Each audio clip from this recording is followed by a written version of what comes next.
speaker will be Mr. Gary Leitzell. Always first. Thank you.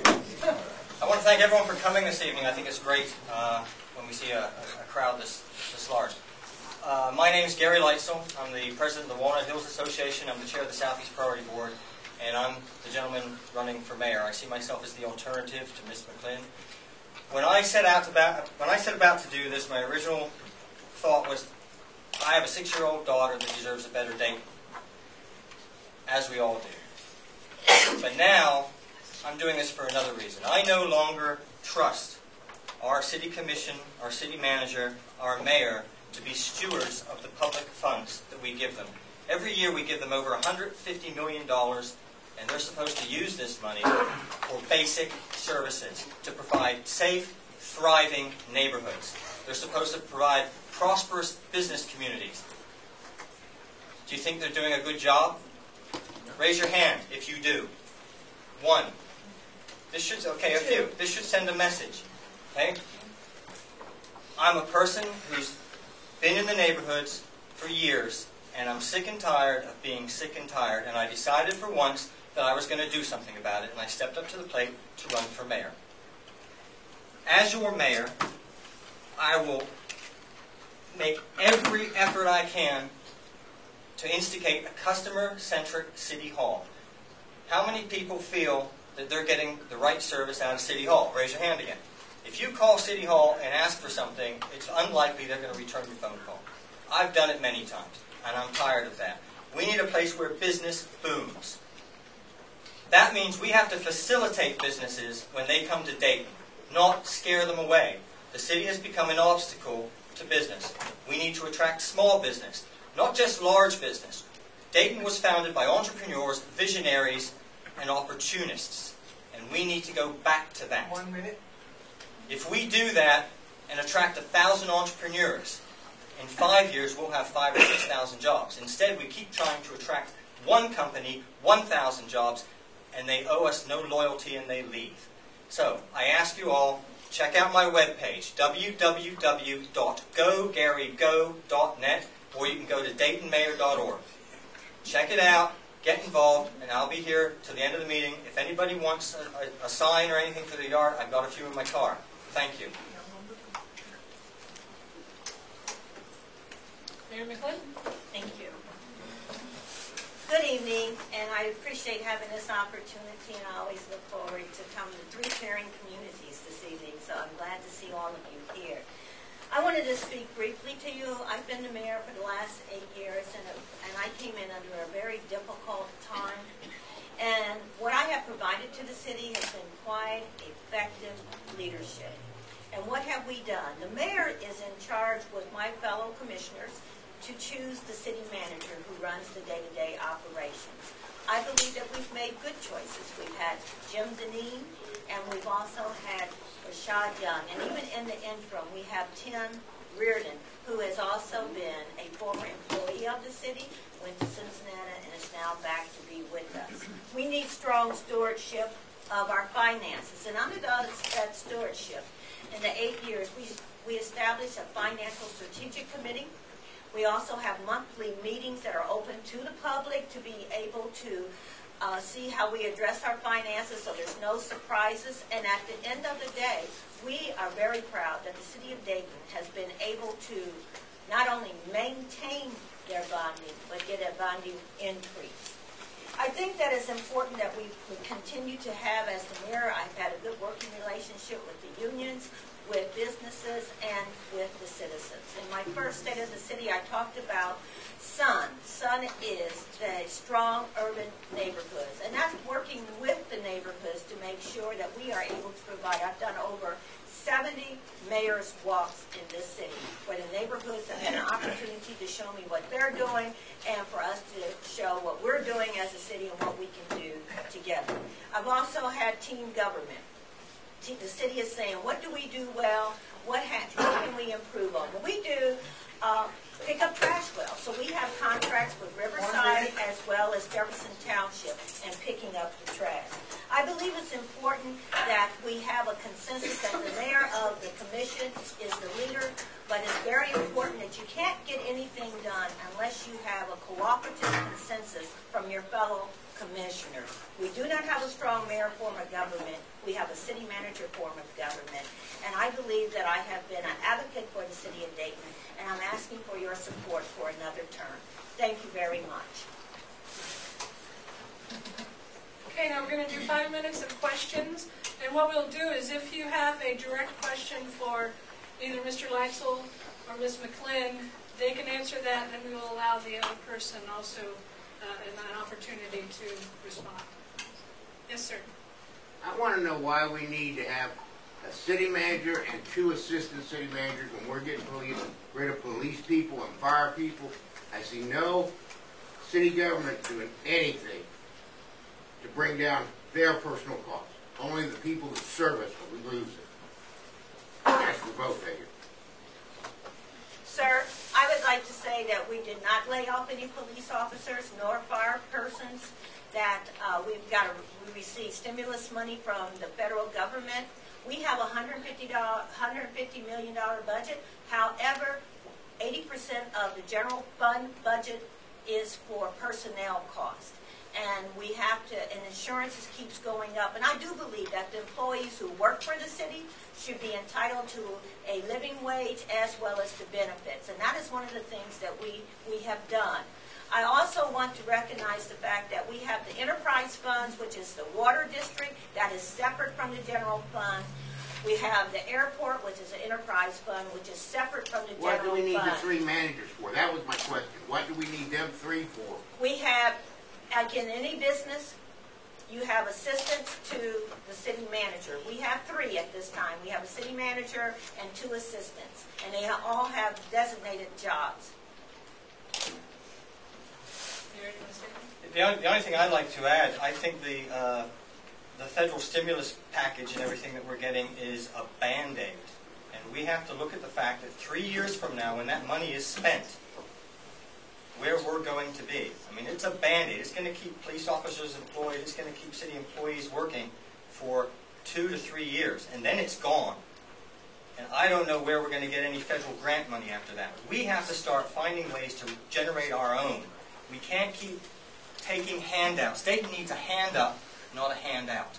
And as a leader, that's what I'm looking for. Helping people up, not giving them freebies. So... Is there any chance of reducing the 2 assistant city managers to 1 assistant city manager, and maybe using? I know they're not. I mean, they're making quite a bit of money, you know, compared to a lot of the other people in the city. Is there a chance of maybe getting rid of just 1?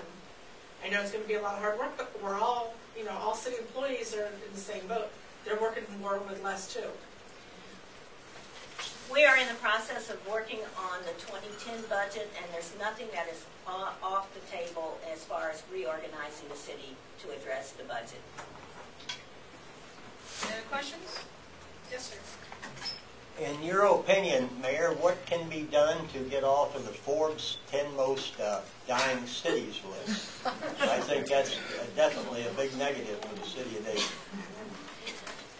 I totally agree with you, and that we had some citizen participation that we did in August, and we had a symposium called the 10 Living Cities, and 8 of the 10 cities that were on that list showed up to talk about what they were doing, and also it was at the convention center, and the gentleman who wrote that article said that he did not intend for it to have the effect that it was done, because so many times they do articles based upon data. We all know that manufacturing was leaving and has been leaving for the last 30 years, and that was the data that he did it on. What he was hoping for was to see what cities were going to do from there. And those 8 cities, including Dayton, talked about all the wonderful things that they're doing to address what they used to be, manufacturing cities. We just opened up Tech Town, which was an area where Harrison Radiator was, and the governor just announced that Dayton is going to become the aerospace hub, which is a perfect fit for us with the University of Dayton, Wright-Patterson Air Force Base, which has at least 25,000 employed people, and we have a great opportunity. So we'll have a campus for technology, and right across from that, Tech Town is the Entrepreneurial Center. So we're working hard to change that attitude. There's a lot of good. One of the most important things about the Dayton area, which I think is I'm very proud of, is the people that live here. The people who have a can-do spirit to change things. I was at that symposium that Mr. McLin spoke about, and I was impressed by what some of the cities are doing, but I was disappointed by the progress that our city has made. Dayton needs to become a city of trailblazers, not followers. We need to just set our own path and do stuff. It's about time we were first for once instead of last. We need to be ahead of the 8 ball, not behind it.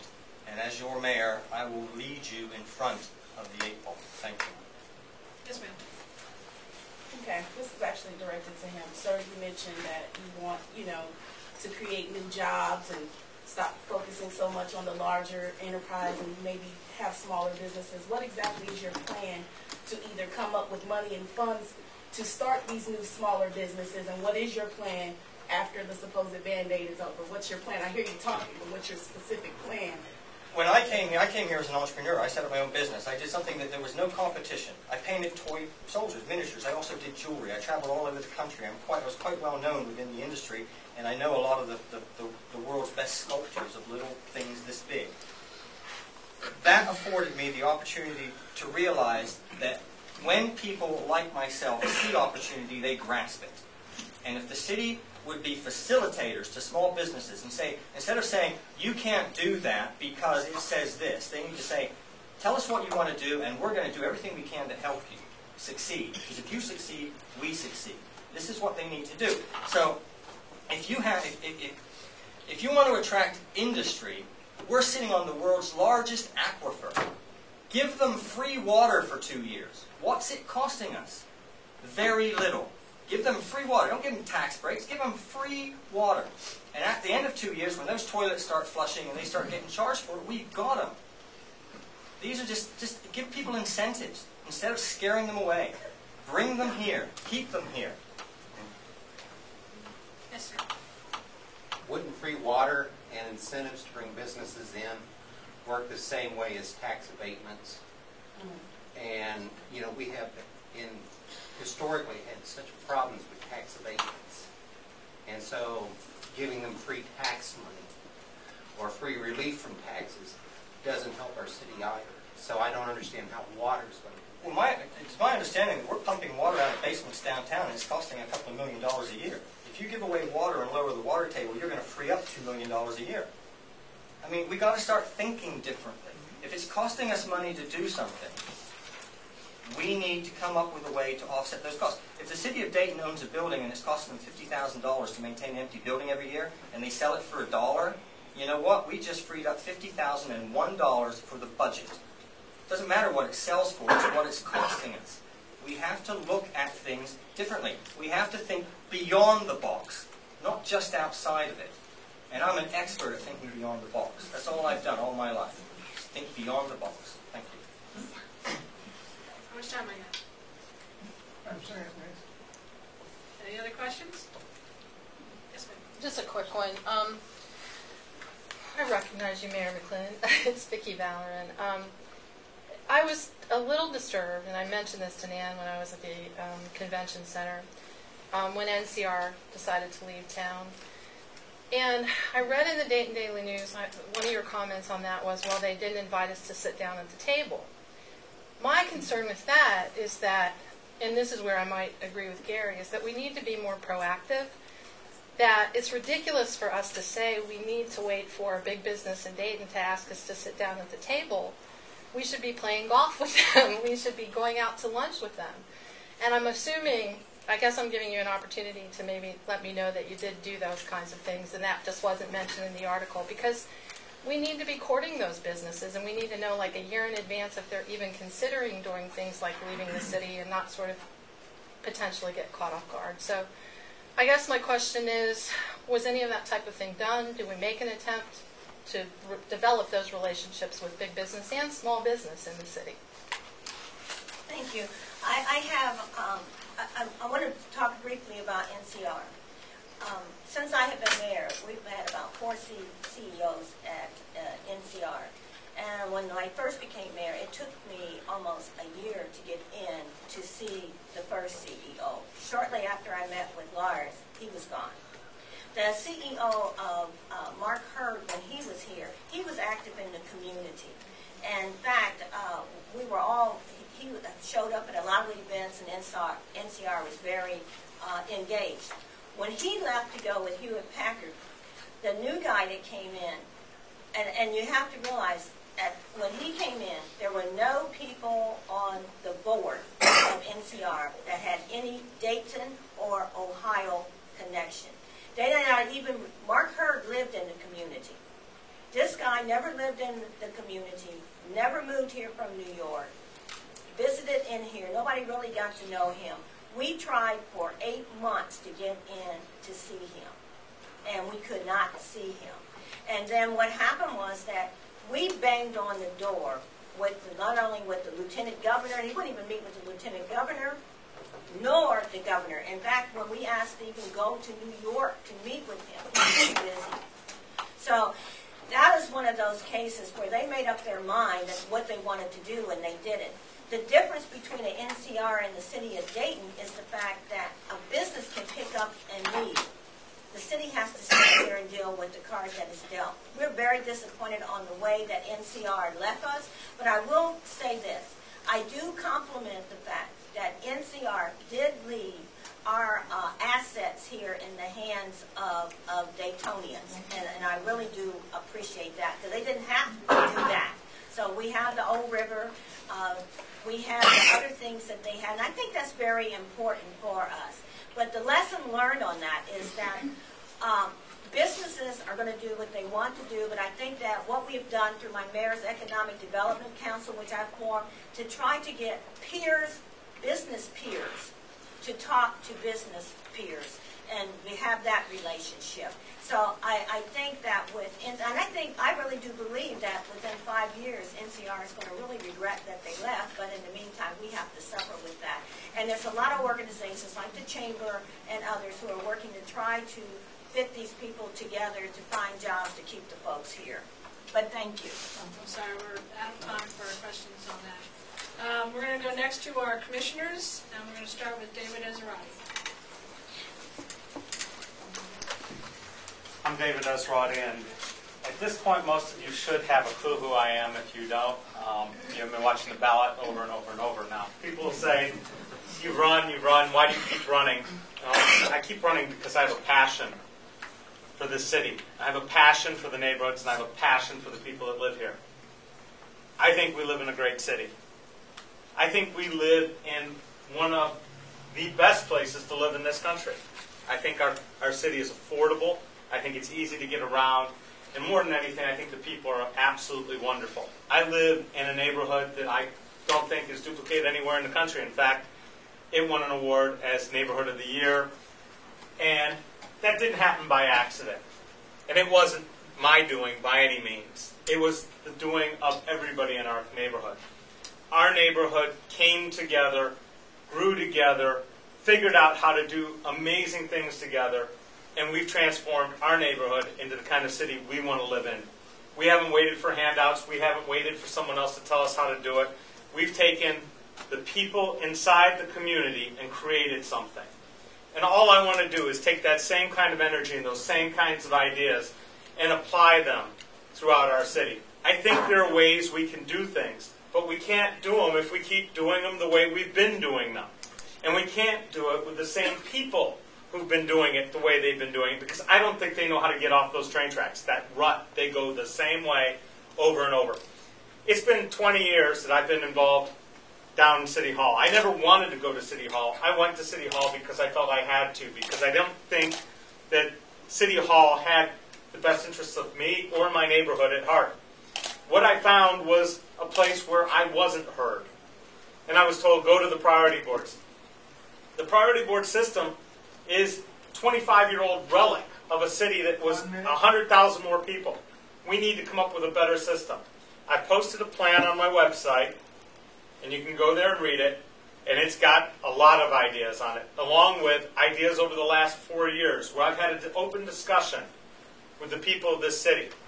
There are better ways. I don't think it's going to be because we have a different mayor. I think it's because we're going to have a different way of approaching things. No more secret meetings, no more discussing things in private, no more kowtowing to developers, no more putting layers of bureaucracy between the people in the neighborhoods and the city manager. Now, you've heard about, the great city manager, and I've heard several questions about the assistant city managers. If we had a great city manager, and if we had assistant city managers that would do the job, one of them would have stepped right up into place when the city manager left. We didn't have that. I think there's a better way to run City Hall. I'd like to be a part of that discussion. I ask for your vote on November 3rd. Thank you. Nan Whaley? Whaley. How you did? Good evening. I'm Nan Whaley, Dayton City Commissioner, and I first want to say thank you. You all elected me 4 years ago as your Dayton City Commissioner. I've been coming back to visit you periodically, and I want to say I appreciated the opportunity to serve as City Commissioner. I've learned a lot, and I've appreciated the opportunity to work for neighborhoods. Quickly, since we don't have a lot of time, I thought I'd tell you the 3 things that I've really focused on as a Dayton City Commissioner. One is the land reuse issue, which I know for you that come to the meetings regularly, we've worked on talking about revisioning our neighborhoods and how our neighborhoods will look in the future. I see the County Auditor Carl Keith in the audience here. We've done some good partnerships with the county and the city, and we're working forward to really revisioning and redefining our lots and what a Dayton neighborhood will look like. And it'll be different in all different places. Also, I'm the head of the Bike Walk Dayton Committee for the City of Dayton. We're really proud of, for example, raising the awareness of bikers in the city. I think it's a social justice issue as well as a nice way to get around Dayton. So we've been working really hard on making Dayton a really easy place to walk and bike and making it as friendly as possible for those. We think that that's a great thing that young people want to do, and also it's a great opportunity to get around your neighborhoods. I'm also on the Human Service Committee and the Family and Children's First Council, so I deal a lot with social service issues for the City of Dayton and the City Commission, and the Commission's liaison between those issues. Also, I've really tried to be responsive as quickly as possible to neighborhood leaders and neighborhoods about issues they may have in their city. And so I hope you have found that if you've contacted me, if you've reached out, if you've emailed me, if you've called me at home, that you've gotten a response, because that's really been something that I've worked hard on, trying to reach out to citizens in the city. Just say 1 minute. I wanted to quickly say that it's been really tough, honestly, the past 4 years, because it is, when I came in, we were already struggling on the transitioning of the manufacturing economy to a small business economy. And when you add the recession that the nation has experienced, it has been tough for our citizens and for the City of Dayton. And so the Commission has tried very hard to prioritize what it thinks will be best to reposition Dayton in the future. And those things that we've protected have been public safety. I mean, when you talk about when I started with a $165 million budget to a $150 million budget and not losing police and fire services, I'm really proud of that, because it's the Commission that said we must take care of basic city services. So I'm asking for your support again on November 3rd. I hope you will consider voting for me, and I appreciate this opportunity to see you again. Thank you. Joey Williams. Good evening, everyone. It's nice to see some friendly faces in the room. Been here a time or two before. This is my 5th time running for office, 2 times as a school board member, and this time my 3rd term as a city commissioner. I think most of you may have received my information, but I'll just try to highlight a few things, and then I'll look for some Q&A. But I just want you to know that as a commissioner, I've tried really hard to concentrate on bringing to the table some of the things that I think I have a pretty strong background in. One would be financial services, in terms of trying to move the city in a way where we have a balanced budget, but also trying to find a way so that we're not always scrambling year after year to balance the budget. But what do we need to do to have a budget and a strong financial situation going forward? And those have been some of the things that we've talked about at the monthly financial meeting, which Mayor McLin mentioned earlier. This is something we started 8 years ago to make sure that 1, the Commission, 2, the staff, and 3, the public have an opportunity to learn much about what's going on with our finances. So, as the Mayor mentioned, we did get an upgrade recently from one of the public agencies, and we're all very proud of that. The second thing that I've spent a lot of time on is with our young people. Both directly, my personal time with young people, because I happen to have two young boys that I spend a lot of time with, but also as from a city perspective in trying to make sure that crime issues as it relates to young people and also giving young people something positive to do, which is one of the things I was a big advocate for our renovations to Low-Rise Center and Northwest, and also our new Rexplex that we're trying to build. Also trying hard to really put some meat behind a thing we call the clearinghouse. And the clearinghouse is something that we want, the city is championing to give people an opportunity to lower programs and things that can help their young person, whether it's academically, athletically, if there's a hearing impairment, anything that one may need to have services for young people, we want to be at this clearinghouse. And then the third thing that I spent a lot of time on as a city commissioner are issues around technology. Working with my comrades here to make sure that we do all we can to make sure the city is strong from a technical perspective. And one of the highlights of that, of course, is Tech Town. We're very pleased that Tech Town is in the position it is. We have one building that's fully operating. We have funds to start on a second building. We're really trying to reposition the city. As was stated by Commissioner Whaley, there's been a real shift in the economy. And this has been coming to Dayton for many years, but it's really only been exacerbated by the recent recession. That, of course, Dayton, we were hit even harder than the rest of the whole country. But this whole recession has hurt us all. So we're working very hard to make sure we have the infrastructure in place so that we can start our growth pattern again. And so those are the things that we're all working on. So I'm Joey Williams. Please remember me November 3rd. Thank you very much. Any questions? Yes, sir. Commissioners, you say there's been you've been keeping up basic city services. Why hasn't there been effective snow removal in downtown Dayton? And how do you expect to keep businesses in Dayton when there's not effective snow removal? I'll take the first stab at that. I think one of the things that we talked a lot about is how we have to do things the exact same way to get an effective result. So we've tried different things around how can we remove snow. Particularly when it comes to downtown, we try to move snow sort of to the center so that we can have people come in and out of downtown. Quite frankly, I don't think that's the ultimate solution we're going to get to, but again, we have to try different things because the fact of the matter is our revenues have been decreasing in the city of Dayton. So we're trying to be as creative as we can to keep city services strong without compromising those for our citizens. But sometimes when we're trying to be creative and do things differently, you experiment with certain things. I don't know if we've come to the end solution of how we're going to move snow downtown, but we're going to continually try new and creative ways to do that. Comment? Anybody else? I can respond. We were hit with an incredibly heavy snowstorm, I think, which is that was a major problem. However, the real problem was it wasn't just downtown; it was in the neighborhoods as well. There were days when we didn't see snowplows and everything else. Now, I think the city's made a huge effort. I've now seen pickup trucks deployed with snowplows. So there is more of an effort to get out there and do it. But again, with the budget cuts, it's been difficult. One of the things we could do that could make a huge impact is getting more people to be able to walk to work.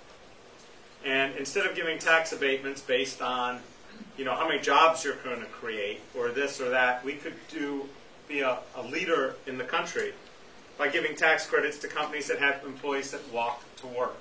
This will cut down our dependence on foreign oil. It would cut down the need for parking. It would give an incentive for people to live back near major employers in the city. Miami Valley Hospital has made a very large investment in the community around them so that their employees can live near and walk to work. And we should reward that because it's good, not just good for Dayton, it's good for the entire country. And the more people that walk, the less problems we have with snow removal. There was a gentleman in the back. This is for the two counselors that are here. What would have happened if we wouldn't have got the stimulus package? My problem is the police and fire department. What would have happened? Your manager kept saying we're going to lose jobs. If you guys don't, he had a club standing up top of you.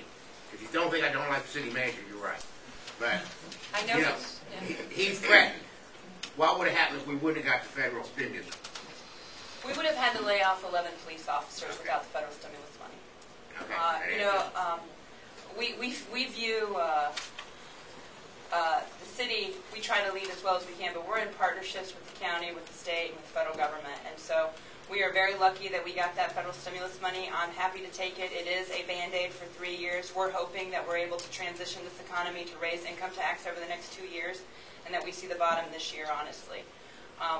So that was what would happen. And I would like to know, you both say you live in a good city, Dayton. This is the first time I've ever heard of this meeting.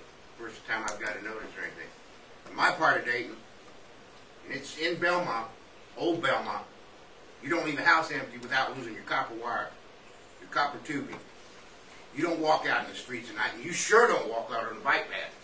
There have already been reports of muggings and people attacking. So, I don't live in the same part of Dayton you guys live in. Question? Yes, sir. Mr. Esrati, can you speak about the effect of one-party rule on Dayton? I'm pretty sure I could. I don't know if anybody will listen. Dayton's been run by the Montgomery County Democratic Party for a long time. I happen to be a member of the Montgomery County Democratic Party, but I'm not a proud member of it, because they get a little private group together called the Screening Committee with people who they've chosen from their executive board, and they pick who's going to run. The very first question they ask is, if you don't get the endorsement, do you promise not to run? They actually try to stop the democratic process in the city of Dayton. We have people running as a team. It's not about being the best person, it's about the team. It's about the team winning and how we can take our campaign money and we can pool it together and make sure that things don't change. Things haven't changed for a long time. And it's been basically, somebody has to really fall on their sword or step on it big time before they get voted out of office. And that's not the way it should be. We don't have debate at our commission meetings. We don't have debate out in public about who should run and who's best to lead us. And they've made it very inhospitable. And I've published the names of everybody at that Montgomery County Democratic Party Screening Committee on my website, including who named the people to the committee. I think it's the most fascinating reading out there. And I urge you to go to Esrati.com and look for that and take a look, because that's not the way it's supposed to be done. We're supposed to have primaries. We're supposed to make it easy for people to run for office and give you choices, and you're supposed to be the ones who decide who run this town, not the people in that room. Yes, sir. Mr. Esrati, you said that you felt like the priority board system was antiquated and needed something done with it. Would you say that about the Southeast Priority Board? Well, the problem is we have 7 priority boards. Right. And 50% of the population now is in Southeast. So there's this great sort of disparity. And the thing that we run into in South Park is it's set up by voting precincts. And our neighborhood happens to have 3 voting precincts in it. Some neighborhoods might only have 1. So the representation gets a little skewed by depending on where the gerrymandering was done by people in the State House who are trying to get Democrats or Republicans elected, not about what's best for the neighborhood. So first off, we have a problem with how we drew the boundaries. About 15, 17 years ago, Bill Rain, myself, and a couple other people from the inner ring historic districts tried to get together and bring the inner ring neighborhoods all together along with the central business district, which had, at that time, practically no residents. And we were told, oh, no, you can't do it. I'm like, what do you mean we can't do it? It's just, no, can't be done, can't be changed. We spend a lot of effort in our neighborhood trying to fill those 3 seats in addition to the things on the neighborhood council. We have an organization, it's called our neighborhood organization. That organization has elected representation from within the neighborhood, and we would like direct access to the city manager. I think that's a much more effective way, instead of having our neighborhood people and then our priority board people. It's asking too many people, and we could make it much more efficient and build a direct link to City Hall. I think it's time to do that. I think that you're being a little bit naive if you think that everybody in the whole city should have access to the city manager? The city manager, because then he's not going to get anything done. No. Nothing will ever be done if everybody's going to have. We meet 4 times a year. But I think the priority board system is a good system. It needs some tweaking, I will agree. Point of order, is there a question involved in this? Well, I'm just kind of rebutting his. I mean, I'm glad to have the debate, and I've been having it on my why website. do you feel that the priority board is so antiquated? If everyone did what they're supposed to be doing and take the stuff to the priority board, things might get better because everybody's got the same problems. We're having a hard time staffing priority boards, both from a city administrative side. We've cut way down on the number of CSAs. we have a hard time electing people to the priority board positions. Quite a few of the seats are open. And we have neighborhood organizations where they're trying to work within the neighborhood, and then they have to work with the other. It gets very complicated. We could cut out one layer between City Hall. Well, why don't we just cut out neighborhoods then? No, the neighborhoods are the building block. The neighborhoods are what work. Thank you. This is for all the candidates, and especially Mr. Esrati. What are your opinions of graffiti, painted graffiti? I'll start out. I hate graffiti. However, what I've been doing around the town is not paint, it's chalk. It washes off when it rains. Thank you. It's done with a professional stencil, it's done with spray chalk, and it's not going to be any worse than a kid drawing hopscotch on the ground. I'm just battling. There's $100,000 in the mayor's and Nan Whaley's campaign. I'm not going to have that kind of money, so I have to be a little more innovative and forward-thinking. So I'm not a big fan of taggers, and I am not one. Thank you. Thank you. The other two commissioners? The graffiti issue is one the mayor's pretty passionate about, honestly. We've worked hard to try to attack graffiti in general across the city. I think there's some volunteer painters, because one of the keys is trying to get the graffiti on get it off as quickly as possible. And they've gotten pretty close to catching some of the taggers. It's just a small group of people that are just facing the city. So we're working hard to try to get to that graffiti issue, because it is annoying. For the sake of time, I have nothing else to add to really what Commissioner Whaley said. I say I do not like graffiti. Thank you. How are we on the 5-10 minutes? We got about 10 seconds and 10 minutes. Okay.